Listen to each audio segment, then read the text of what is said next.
Crésus, les logiciels de comptabilité, facturation et salaire, Crésus.ch. Il est 17h, le journal Alexandra Planovic.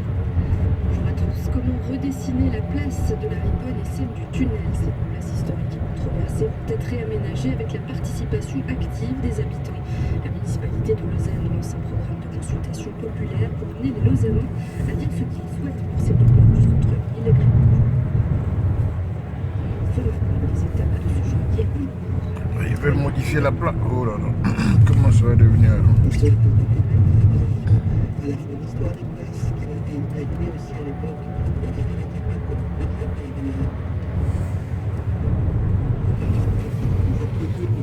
Qui vont être organisés, toute une série d'initiatives, un site internet aussi qui sera ouvert pour qu'on puisse recueillir le maximum d'idées. Ensuite, nous ferons appel effectivement aux urbanistes, mais pas uniquement. On va éviter, si vous voulez, cette idée d'un jury qui travaille en vase clos uniquement spécialiste. Il y aura des habitants au sein du jury de concours. Et puis, les délibérations du jury auront lieu en public. Le début du chantier est prévu pour 2024. C'est des enjeux. Les enjeux pour la Riponne et le tunnel. Énormément d'attentes des Lausannois et Lausannois. La Riponne, c'est aussi sans doute le symbole d'une efficacité urbanistique importante de cette ville. Donc il faut aussi se donner les temps de faire un projet de qualité et de faire des progrès. On va faire un selfie. Qui est en cours en effet, puisque c'est une nouvelle place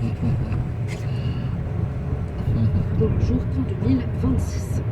À Fribourg, quelques 200 employés de la ville étaient en grève aujourd'hui. Ils ont protesté contre les conditions de l'assainissement de la caisse de prévoyance du personnel de la ville de Fribourg. Le débrayage a duré 1 heure et le quart de la mobilisation a pleinement satisfait le syndicat suisse des services publics, puisqu'un quart des employés ont répondu à l'appel sur un effectif total de plus de 800 personnes. Le projet de réforme prévoit notamment une baisse moyenne de rente de 15% pour les salariés de 40 à 55 ans. L'âge de la retraite est aussi repoussé d'1 an à 64 ans. Les autorités genevoises ont présenté ce matin les avancées et les perspectives du canton en matière de transition énergétique. Genève va en effet continuer à jouer un rôle de pionnier dans ce domaine. Pour ce qui est de la consommation d'électricité, le bilan est bon, mais il faut faire des efforts supplémentaires dans d'autres domaines, comme le soulignait Christian Grenier, directeur général des SIG, les services industriels genevois. Nous sommes déjà à un point en matière électrique, puisque l'Office fédéral de l'énergie nous classe premier des distributeurs suisses, il y en a 650. Nous sommes 100% renouvelables. Nous devons encore développer bien sûr la production de renouvelables, puisque nous produisons 30% de la consommation du canton. Par contre, il faut s'améliorer nos thermiques, c'est-à-dire en chauffage et en froid. Et là, nous allons investir près d'1,5 milliard d'ici 2030-2035 pour faire du renouvelable à partir de l'eau et à partir de la géothermie, c'est-à-dire l'eau chaude qu'il y a dans le sous-sol genevois. On a un potentiel important puisqu'on estime qu'il y a 2 tiers des besoins de chauffage de la population genevoise. Par contre, il faut maintenant investir parce que c'est pas évident de faire des forages dans des pays urbains. Des propos recueillis par Olivier Rabat. Theresa May veut rouvrir les négociations avec l'Union européenne pour pouvoir aboutir à un accord de retrait soutenu par une majorité de députés. Avec cette intention, la première ministre britannique veut montrer que le Royaume-Uni continue de croire à un départ de l'UE avec un accord, mais pour cela, il faudra modifier certains points. Elle a ainsi déclaré que des changements juridiques au backstop, à savoir la clause de sauvegarde avec la frontière irlandaise, seront nécessaires pour obtenir le soutien de la Chambre des communes. Une Chambre des communes qui ce soir dès 20h se prononcera sur cet amendement sur le Brexit.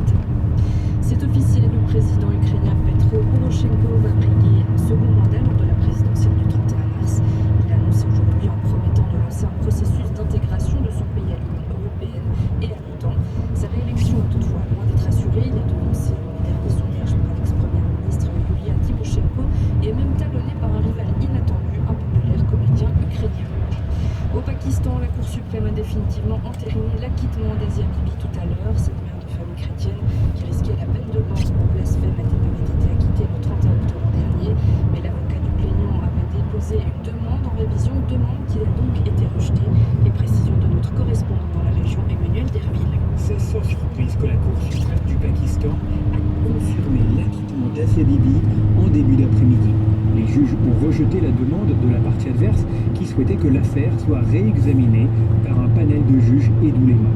La décision est logique, le magistrat qui présidait l'audience n'était autre que Asif Saïd Kossa, le président de la Cour suprême qui avait rédigé l'arrêt d'acquittement d'Asia Bibi en octobre dernier. Désormais, Asia Bibi pourrait quitter son pays où elle est menacée de mort par les islamistes. Début décembre, son avocat Saïf Malouk nous avait précisé que les 2 filles d'Asia Bibi étaient sur le point de partir au Canada. Leur mère pourrait donc les rejoindre, mais le ministère canadien des Affaires étrangères n'a pas souhaité confirmer cette information. Vendredi, son porte